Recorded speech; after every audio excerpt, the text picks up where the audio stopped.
Welcome on Easy Learning. This is Chandan Jha. Now we are going to cover BPC 001 General Psychology. This is from Block 1 and this is Part 8. So we start from Principle of Critical Thinking. तो critical thinking के सिद्धांत क्या होते हैं इसके बारे में हम इसमें जानेंगे. अकॉर्डिंग टू राथस 2008, राथस यहाँ पे बताते हैं उनके अनुसार से कि psychologist are guided by scientific principle. जितने भी साइकोलॉजिस्ट हैं उनको हमेशा रास्ता दिखाया जाता है. साइंटिफिक प्रिंसिपल जितने दी हुई है, जितने भी विज्ञान से संबंधित सारे सिद्धांत हैं. And one hallmark of science is, hallmark का मीनिंग क्या होते हैं? जितने भी कैरेक्टरिस्टिक फीचर होते हैं, जो टिपिकल होते हैं, जो आप उम्मीद करते हैं जो चीज़ें होनी चाहिए, वो सारे हॉलमार्क होते हैं. तो जितने भी हॉलमार्क है साइंस की, वो उनमें से एक जो हॉलमार्क है वो है आपका critical thinking. A group of psychologist defined the goals of critical thinking as fostering the following thinking skills. मतलब साइकोलॉजिस्ट की मंडली ने या ग्रुप ने क्रिटिकल थिंकिंग के जो गोल है उसको डिफाइन किया है. ठीक है, फोस्टरिंग के रूप में, और following as fostering the following thinking skills. मतलब जो नीचे दिए गए स्किल्स है उनको आगे बढ़ाने के लिए, उनको एनकरेजमेंट करने के लिए, तो उसी को फोस्टर कहा जाता है. यह है आपकी फॉलोइंग थिंकिंग स्किल. तो पहला क्या है? Development of scepticism about explanations and conclusions. कि जो भी एक्सप्लेनेशंस व्याख्या की जाती है या जो भी आपको कंक्लूजन निचोड़ निकाल के दे दिया जाता है, उसमें स्केप्टिसिज्म होती है. स्केप्टिसिज्म तो जानते ही, जो संदेह युक्त होता है, डाउट से भरा होता है, तो उसका विकास होता है. नेक्स्ट है the ability to inquire about causes and events. कोई भी कारण है, कोई भी घटना होती है, वो क्यों होती है, उसके बारे में छानबीन करने की योग्यता हमारे अंदर आती है, एबिलिटी होती है. Increased curiosity about behaviour. मतलब बिहेवियर में एक बढ़ती हुई हमारी जिज्ञासा होती है. सेकेंड है knowledge about research method. Research method के बारे में हमें नॉलेज होती है. थर्ड है the ability to analyse arguments critically. कि कोई अगर बहस किया है तो उसको कैसे गंभीर तरीके से हम एनालाइज करेंगे. ठीक है, उसकी योग्यता हमारे अंदर होती है. According to Beyer 1995, critical thinking means reasoned judgment, logical and well thought out judgment. Beyer कहते हैं यहाँ पे 1995 में उनके अनुसार से कि क्रिटिकल थिंकिंग का मतलब होता है कि कोई भी जजमेंट अगर आप देते हैं तो रीज़न के बेस पे होना चाहिए. ठीक है, लॉजिकल होना चाहिए, अच्छी तरीके से सोच विचार के हिसाब से आपका जजमेंट होनी चाहिए. नेक्स्ट है आपका कि let us now consider some principles of critical thinking as pointed out by Rathas. कहते हैं राथस के द्वारा जो दिया गया कुछ क्रिटिकल थिंकिंग के कुछ सिद्धांत हैं, उनके बारे में चलिए विचार करते हैं, जो उन्होंने 2008 में दी थी, और वो ये सारे दिए थी नीचे में.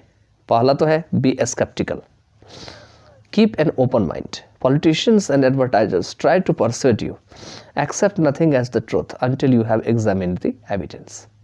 कहते हैं अपने दिमाग को खोल के रखें. क्या कहते हैं राथस यहाँ पे पहले में बी स्केप्टिकल में, कि अपने दिमाग को खोल के रखें. जितने भी राजनीतिज्ञ होते हैं या विज्ञापन देने वाले होते हैं, पॉलिटिशियन और एडवर्टाइज़र होते हैं, वो कोशिश करते हैं आपको परsuade करने का. परsuade का मतलब क्या होते हैं? आपको यकीन दिलाने का, बहलाने का, फुसलाने का. कहते हैं कुछ भी एक्सेप्ट ना करें ट्रूथ के रूप में, सत्य के रूप में, जब तक कि आप सबूत के साथ उस चीज़ को जांच ना ले.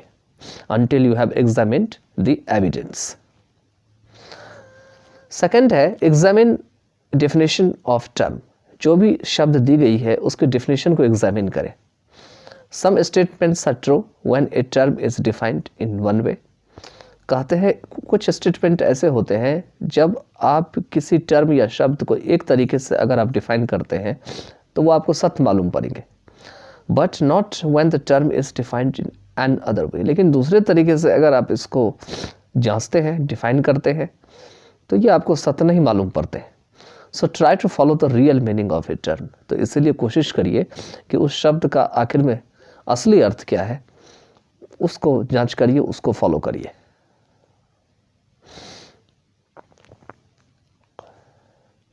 नेक्स्ट थर्ड में है एग्जामिन द असम्पशंस और प्रीमाइसेस ऑफ आर्गुमेंट्स। आर्गुमेंट्स के जो प्रीमाइस है या असम्पशन है, असम्पशन का मतलब अनुमान करना, गलत भी हो सकता है, अनुमान हो, जरूरी नहीं हो कि सही हो।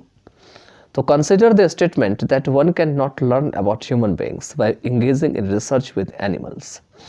मतलब इस स्टेटमेंट को कंसिडर करिए कि व्यक्ति जो है ह्यूमन बीइंग के बारे में नहीं सीख सकते हैं केवल एनिमल के साथ रिसर्च करके। ठीक है, प्रीमाइस तो आप जानते ही हैं ऊपर जो दी गई है। प्रीमाइस क्या होते हैं कि आपका कोई भी थ्योरी है, कोई भी चीज़ है, उसके ऊपर जो आगे तैयार की जाती है कोई चीज़, उसी को प्रीमाइस कहा जाता है। ठीक है, तो यहाँ पे कहा भी दिया है कि केवल एनिमल के साथ रिसर्च करके, एनिमल के साथ रिसर्च में लग करके ह्यूमन बीइंग्स के बारे में जो है व्यक्ति नहीं सीख सकते। One premise in the statement seems to be that human beings are not animal. और एक जो स्टेटमेंट है प्रीमाइस की, वो यह इस बात को बताती है, ऐसा मालूम पड़ती है कि ह्यूमन बीइंग्स जो होते हैं वो एनिमल नहीं होते। One premise in the statement seems to be that human beings are not animal, वही मीनिंग है, ऊपर वाला ही है। We are of course social animals. वाकई में हम जितने भी हैं वो सभी क्या है, सामाजिक जानवर हैं या सामाजिक एनिमल है। इसी प्रीमाइस से आपको वो जो रीजनिंग बनता है, जो आपने बनाए होंगे उसी से बनता है। जैसे कि सारे बिल्ली जो है वो चूहे होते हैं, सारे चूहे ये हैं, तो इस टाइप से इसी प्रीमाइस से बनता है। ठीक है, चलिए आगे चलते हैं। नेक्स्ट है आपके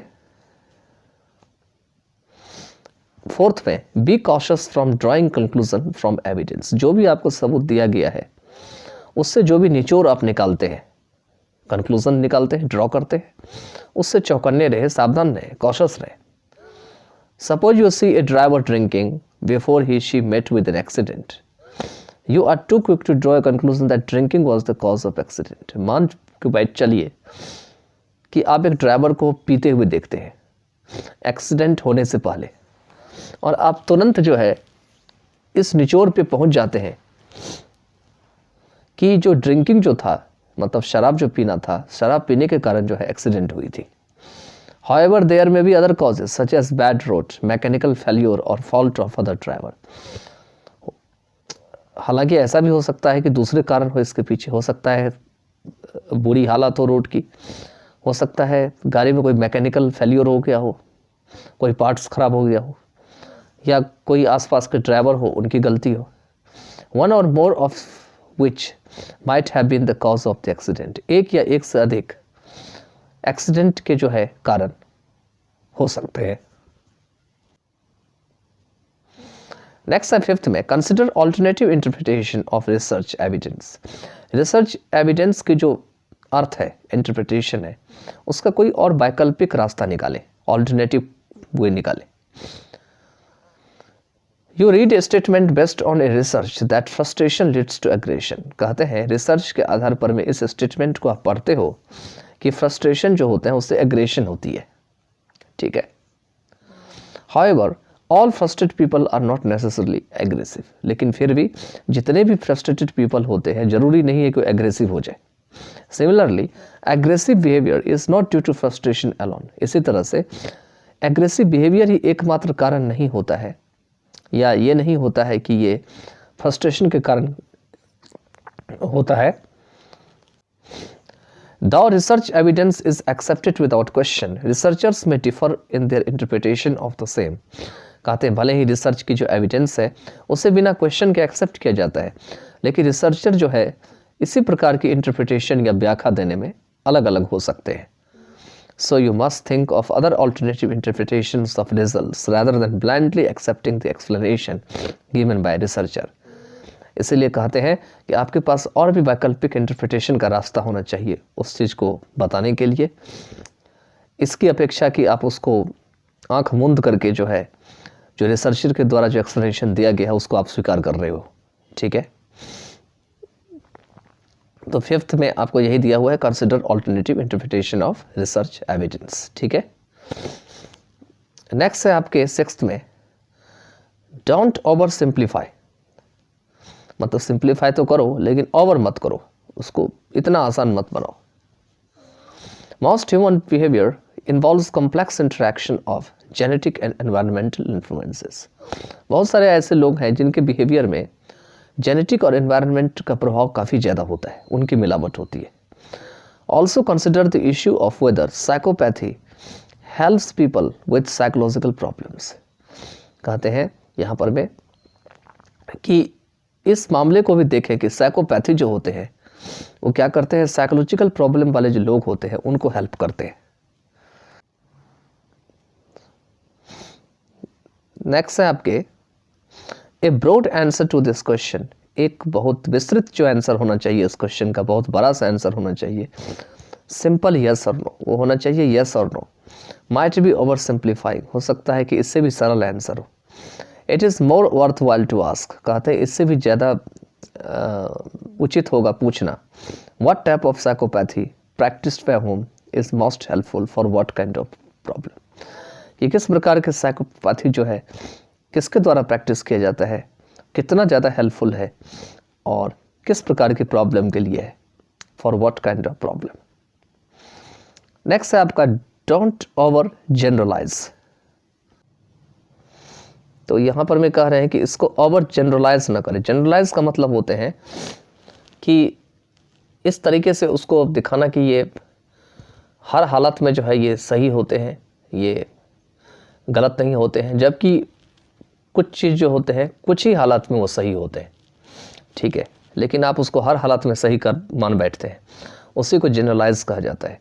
तो don't overgeneralise. Consider the statement that one cannot learn about human beings by engaging in research with non-human animals. कहते हैं इस स्टेटमेंट को ध्यान में लें कि कोई भी व्यक्ति जो है ह्यूमन बीइंग के बारे में नहीं सीख सकता है रिसर्च में लग करके, अगर वो रिसर्च नॉन ह्यूमन एनिमल्स के साथ की जाती है तो। नॉन ह्यूमन मतलब जो ह्यूमन नहीं होते हैं। Is the truth of the matter and all और नथिंग इश्यू। और ये एक मैटर की सच्चाई की बात है जो कि सभी पे लागू होती है, मैटर एंड ऑल, या इसका कोई मतलब नहीं होता है, नथिंग इश्यू। 8th में है apply critical thinking to all areas of life. Critical thinking का इस्तेमाल आपकी ज़िंदगी के जितने भी क्षेत्र हैं सब पे करें। स्केप्टिकल एटीट्यूड मतलब एक संदेहशील जो आपका रवैया है। एंड डिमांड फॉर एविडेंस कि भाई जो भी चीज़ तुम दिखा रहे हो उसकी सबूत दिखाओ। Are not only useful in college but are of value in all areas of life. इसका केवल इस्तेमाल कॉलेज में नहीं हो सकता है बल्कि लाइफ की जितने भी क्षेत्र हैं सब में ये कीमती होते हैं। Be sceptical when you are bombarded by TV commercials. कहते हैं जब भी टीवी कॉमर्शियल्स के द्वारा आपको प्रचार दिखा करके काफ़ी ज़्यादा प्रचार का भरमार कर दिया जाता है तो उस समय एकदम स्केप्टिकल रहे, मतलब बिल्कुल पॉजिटिव ना रहे, बिल्कुल माइंड में जो है माइंड से आप कॉशस रहे, आप खास करके संदेहशील रहे। और when political causes try to sweep you up, या कोई भी राजनीतिक कारण जो है अगर आपके दिमाग को बिल्कुल साफ करने में लगी है। और when you see the latest cover stories, और जब भी आप कोई हाल फिलहाल का कवर स्टोरीज देखते हैं about unidentified flying object, कि ऐसा फ्लाइंग ऑब्जेक्ट जो अनआइडेंटिफाइड है, तो इस मामलों में जो है कहते हैं कि आपको स्केप्टिकल रहने की जरूरत है, ठीक है। नेक्स्ट रखें इसमें, these are the kinds of principles that guide psychologists' thinking as they observe behaviour, engage in research और advise clients as to how to improve the quality of their lives. कहते हैं ये सब कुछ इस प्रकार के सिद्धांत हैं जो कि साइकोलॉजिस्ट को दिशा दिखाते हैं, गाइड करते हैं।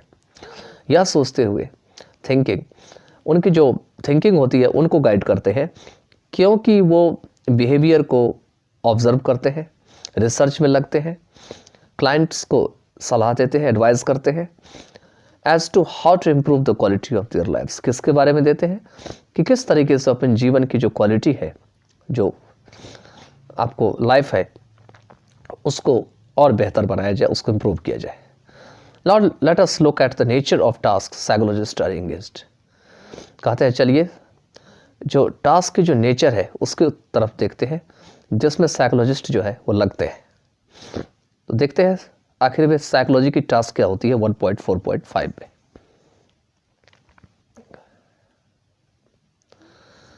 तो यहाँ पे फिर से परमेश्वरन और जो बीना है 2002 में उन्होंने बताया था। तो परमेश्वरन एंड बीना जो है उन्होंने सजेस्ट किए हैं साइकोलॉजी के टास्क के बारे में, which are described as follows, जो कि नीचे बताया जाता है। तो पहला इसमें क्या है, पहला तो यह है इसमें कि ए science of behaviour should observe, investigate and identify factors. कहते बिहेवियर की जो साइंस है उसे फैक्टर को आइडेंटिफाई करनी चाहिए, जो भी कारक है उसको आइडेंटिफाई कर पहचानना चाहिए, इन्वेस्टिगेट कर जांच की जानी चाहिए और ऑब्जर्व करनी चाहिए, गौर से उसको देखना चाहिए। Which influence behaviour and also assess their relative influences, जो कि बिहेवियर को प्रभावित करते हैं और उनसे जो मिलता जुलता जो इन्फ्लुएंसेस है उनको एसेस करते हैं, उनका निर्धारण करते हैं। सेकंड है it must investigate the role of each those factors, जितने भी सारे फैक्टर हैं उनकी क्या क्या रोल भूमिका है, उन सभी की जांच जरूर इसे करनी चाहिए। सेपरेटली एंड टुगेदर, अलग अलग से भी करना चाहिए और एक साथ भी करना चाहिए। क्या करने के लिए, in producing similarities and differences in behaviour, कि बिहेवियर में क्या अंतर होता है या उसमें क्या समानताएं होती है, उसको देने के लिए या प्रोड्यूस करने के लिए। थर्ड में आपके कि based on this investigations psychology should arrive at generalisations in the form of theories, laws and principles explaining the similarities and also the differences in behaviour. कहते हैं कि ये जितने भी इन्वेस्टिगेशन है उनके आधार पर में जो साइकोलॉजी है वो इस जनरलाइजेशंस पे आ जाते हैं। जनरलाइजेशन होते हैं, कुछ केसेस में ट्रू होते हैं, लेकिन सभी केसेस में हम मान बैठते हैं कि सभी केसेस में ट्रू है, लेकिन ये कुछ ही केसेस में ट्रू होते हैं, तो उसी को जनरलाइजेशंस कहा जाता है। तो साइकोलॉजी जो है ये जनरलाइजेशंस पे आके टिकती है, किसके रूप में, तो थ्योरीज के रूप में, लॉज के रूप में और प्रिंसिपल्स के रूप में। ये सारे मिलके क्या करते हैं, जो बिहेवियर होती है उसमें जो डिफरेंसेस होते हैं और सिमिलैरिटीज होते हैं उसको एक्सप्लेन कर रहे होते हैं। फोर्थ में है it should also explain the complementary functions of the factors and the processes in generating similarities as well as differences among people. कहते हैं इसे जो है जितने भी फैक्टर्स होते हैं उनकी जो कॉम्प्लीमेंट्री फंक्शन होती है, कॉम्प्लीमेंट्री फंक्शन का मतलब पूरक वाली फंक्शन, एक दूसरे को मिला करके जो होती है उसको एक्सप्लेन करनी चाहिए, उन सभी प्रोसेस को एक्सप्लेन करनी चाहिए। In generating similarities as well as differences among people, क्या करने के लिए, तो लोगों में जो डिफरेंसेस और सिमिलैरिटीज होते हैं उनको देने के लिए, जनरेट करने के लिए। फिफ्थ में है since behaviour is purposive psychology must investigate the nature, kinds and number of purposes, their origin and development and the relationship among them। क्योंकि बिहेवियर जो है पर्पसिव होते हैं, इसका कोई ना कोई पर्पस होता है, इसलिए मनोविज्ञान जो है उसे नेचर और पर्पस के जो प्रकार है, कितने प्रकार के पर्पस हैं, उसको जरूर इन्वेस्टिगेट करना चाहिए।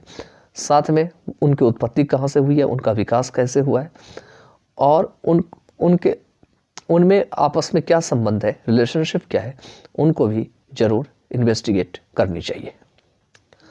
सिक्स्थ में सिंस बिहेवियर चेंजेस, क्योंकि बिहेवियर बदलती रहती है, it is the responsibility of psychology to study and explain the nature of such changes, kinds and the processes which govern them and the interaction among different kinds of changes. तो यह जिम्मेवारी होती है psychology की कि ये जो behaviour बदलता रहता है उसको जो नेचर स्वभाव है उसको एक्सप्लेन करे, उसकी स्टडी करे, उसके प्रकार को बताए, साथ में जो प्रोसेस चलते रहते हैं उसको बताए, जो प्रोसेस जो है उन्हें गवर्न करती है, जो इस काम को करने के लिए मजबूर करती है, जो बिहेवियर चेंज करने के लिए मजबूर करती है, और साथ ही साथ में and the interaction among different kinds of changes, जो अलग प्रकार के चेंजेस होते हैं उनके बीच में क्या इंटरेक्शन होते हैं उनके बारे में बताने के लिए। सेवेंथ में है while changes in behavior are to be understood, stability and consistency in behavior also need to be explained। कहते हैं एक और बिहेवियर जो होते हैं उनमें जो बदलाव होती है उनको समझे जाने पड़ते हैं, तो दूसरी ओर स्टेबिलिटी और कंसिस्टेंसी। स्टेबिलिटी जानते हैं जो एक जगह होता है, कंसिस्टेंसी भी वही होती है जो बदले ना। जो बिहेवियर होती है स्टेबिलिटी और कंसिस्टेंसी बिहेवियर में, उसे भी जो है एक्सप्लेन की जाने की जरूरत होती है। एट्थ में है The master concern of psychology is to explain how change and stability, similarities and differences are organized and integrated to produce both generality and uniqueness in behavior. कहते हैं साइकोलॉजी का जो सबसे मुख्य जो चिंता है वो ये है कि किस प्रकार से चेंज और स्टेबिलिटी जो है होती है उसको एक्सप्लेन करे, किस प्रकार से अंतर आती है, किस प्रकार से समानताएं आती है, कैसे किसी चीज़ को ऑर्गेनाइज की जाती है और एक साथ लाया जाता है, जिससे कि दोनों ही बिहेवियर में जो यूनिकनेस है और जनरलिटी है उनको दिया जा सके, प्रोड्यूस किया जा सके. Psychologist are engaged in the above tasks and they are thus quite different from pseudo psychologists. तो साइकोलॉजिस्ट जो होते हैं वो जितने भी ऊपर के बताए गए टास्क है उसमें एंगेज होते हैं और इस तरीके से वे जो सूडो साइकोलॉजिस्ट, नकली साइकोलॉजिस्ट होते हैं जो अपने आप को क्या करते हैं, कहते हैं हम साइकोलॉजिस्ट हैं, ये सारे पामिस्ट वाले, ग्राफोलॉजिस्ट वाले, न्यूमरोलॉजिस्ट वाले, ठीक है, एस्ट्रोलॉजर, सारे क्या होते हैं, सूडो होते हैं. तो इनसे कैसे ये अलग होते हैं अपने आप को, तो उसके बारे में यहाँ पे बता रखे हैं. ठीक है, तो चलिए नेक्स्ट में देखते हैं. Let us sum up. ये आपका लेट अस सम अप, खास करके ये आपका पूरी चैप्टर का निचोड़ है कि अभी तक हमने क्या क्या इसमें स्टडी किए हैं. तो देखते हैं एक झलक में क्या दे रखे हैं. We have discussed the origin and evolution of psychology as an independent academic discipline. हमने क्या किया है, साइकोलॉजी की कहाँ से उदय हुआ है और कैसे कैसे ये विकास हुआ है उसकी चर्चा की है एक इंडिपेंडेंट एकेडमिक डिसिप्लिन में. डिसिप्लिन जानते हैं ना, कोई सब्जेक्ट होती है जो किसी यूनिवर्सिटी में या कहीं पे पढ़ाई होती है उसको डिसिप्लिन कहा जाता है. तो एकेडमिक डिसिप्लिन में हमने इसको खुल करके इसको डिस्कस किया है. We have also defined psychology and discussed the nature and characteristic of science and behavior. हमने क्या किया है, साइकोलॉजी को भी डिफाइन किया है और साथ में जो साइंस के जो लक्षण हैं, कैरेक्टरिस्टिक्स हैं और जो बिहेवियर है, उनकी जो नेचर है उनकी भी चर्चा की है.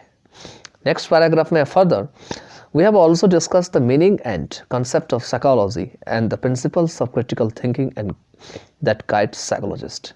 कहते हैं आगे हम साइकोलॉजी के जो कॉन्सेप्ट और मीनिंग है उसके ऊपर भी चर्चा की है और जो क्रिटिकल थिंकिंग के सिद्धांत होते हैं जो साइकोलॉजिस्ट को गाइड करते हैं उनको भी डिस्कस किए हैं.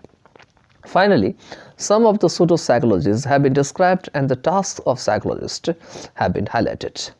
और अंत में कुछ जो सूडो साइकोलॉजिस्ट होते हैं उनके कुछ जो प्रकार होते हैं उनको भी हमने डिस्क्राइब किए हैं. साथ में साइकोलॉजिस्ट के जो टास्क होते हैं उनको भी जो हम हाईलाइट किया गया है या उनको भी बढ़ा चढ़ा करके बोला गया है. नेक्स्ट इसमें है कि This introduction to the meaning and concept of psychology is useful to students or anybody who wants to learn psychology. कहते हैं कि साइकोलॉजी की जो यह मीनिंग और कॉन्सेप्ट है इंट्रोडक्शन की, ये यूज़फुल है स्टूडेंट्स के लिए या किसी भी व्यक्ति के लिए जो साइकोलॉजी को सीखना चाहते हैं. In clarifying some of the misconception of psychology, कि साइकोलॉजी के प्रति जो उनकी जो गलत धारणा है मन में, मिसकॉन्सेप्शंस हैं, उनको साफ करने के लिए, उनको क्लियर करने के लिए, उस साइकोलॉजी को अंडरस्टैंड करने के लिए एंड अप्रिशिएट साइकोलॉजी, और साइकोलॉजी को प्रशंसा करने के लिए कि साइकोलॉजी वैसा नहीं है जैसा वो समझते हैं एज ए साइंटिफिक डिसिप्लिन, और साइकोलॉजी को एक साइंटिफिक डिसिप्लिन के रूप में माने and make them informed consumers of psychological researches, और उन्हें एक साइकोलॉजिकल रिसर्चेस का इन्फॉर्म्ड कंज्यूमर माने. ठीक है, तो इसके साथ जो है ये ब्लॉग एंड होता है. I hope you'd have enjoyed all the parts of the videos of this blog. If you think this video is very helpful then you can also leave your feedback and by then take care of yourself. Now again meet in unit 2 and we'll be one after one or in a consecutive order. We will again arrange the videos in different number of videos and you can also enjoy similarly of the unit 2. So let's start from unit 2 now.